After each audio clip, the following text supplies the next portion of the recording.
electricity trade, one of the products you are proud of, and you think that will bring you economic independence.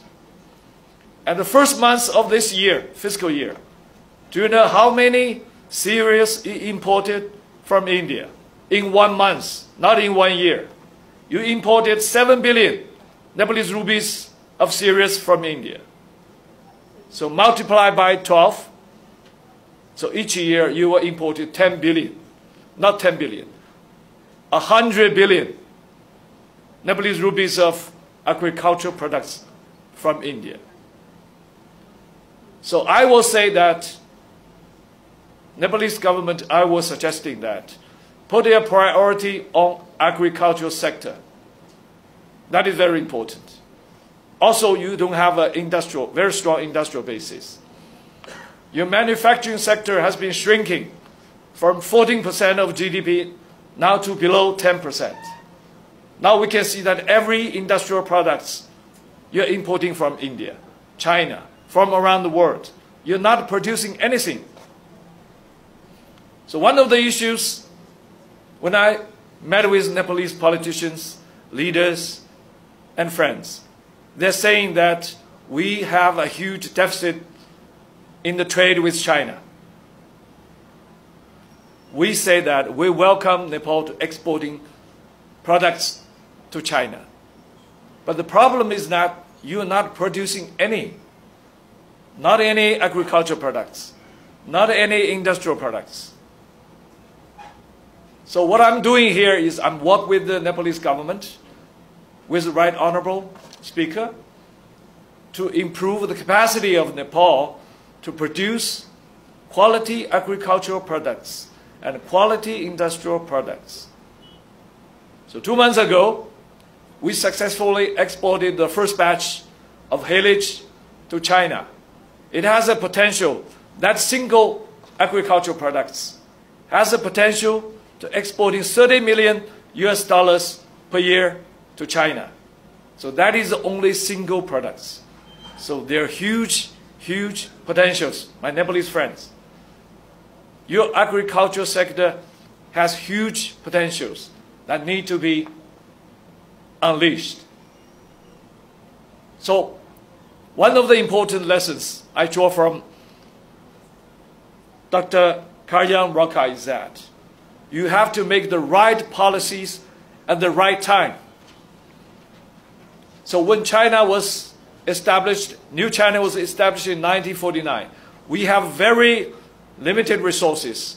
So at those times, the main job for the government is distributing those very limited resources evenly among Chinese people, so that every Chinese people can enjoy equitable opportunities. Every Chinese people can unleash their potentials. So after 2 decades, we have a very solid foundation.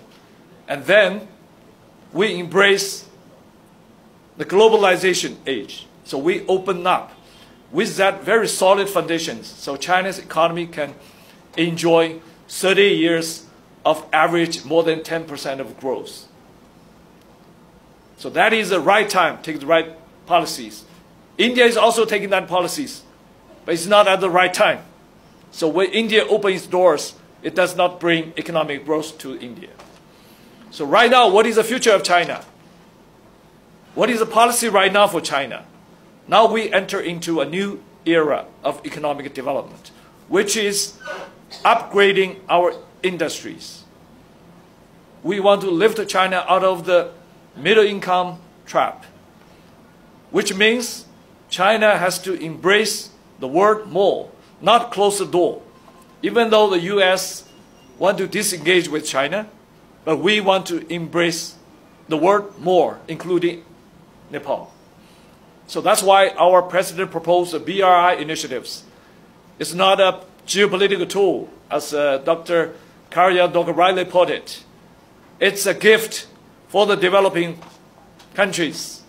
Countries embracing BRI more fast, more effectively, they enjoy more faster economic growth. That's what's happening in Africa, in Southeast Asia. To some extent, it's happening in South Asia. Now our policy is focusing on heavy investment in technologies. Now we have invested almost 2% of GDP in research and development. Now we have, you can see a lot of breakthroughs in China's high-tech sectors. Chinese space station is roaming in the space. China's submarines can dive into 10,000 meters under the sea. We are drilling 10,000 deep holes in the earth. And also Huawei has unleashed a new 5G smartphones a few days ago under the strictest sanctions by the US. That's all the vivid examples of how China is investing in the technologies. And we want to upgrade our whole industries. China grows. Our future is bright. And we want to benefit all the developing countries, especially our Nepalese friends. So my suggestion to the Nepalese friends is that your economic structure needs restructuring. When you do that, you need to put an eye on the Chinese economic structures and incorporate the economic structure more with Chinese economic structures. For example, your main agricultural products exporting market is China.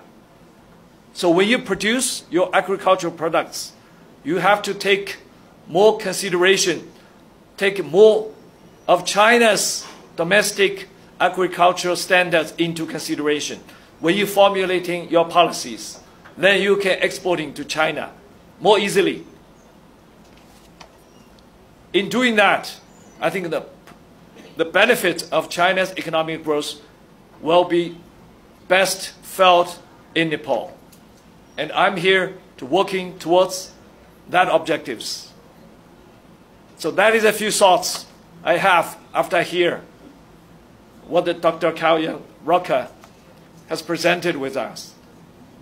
I may be wrong, so correct me if I'm wrong. I'm here only 8 months, so I will have more field trips to learn about the reality of Nepal and find more potential cooperations between China and Nepal. Best of all, I think Nepalese people also have the right to enjoy a more rich life, a more modern life, a more prosperous life. And Chinese people, as a friendly neighbor, we want to work with Nepalese people to bring that dream into reality. Thank you.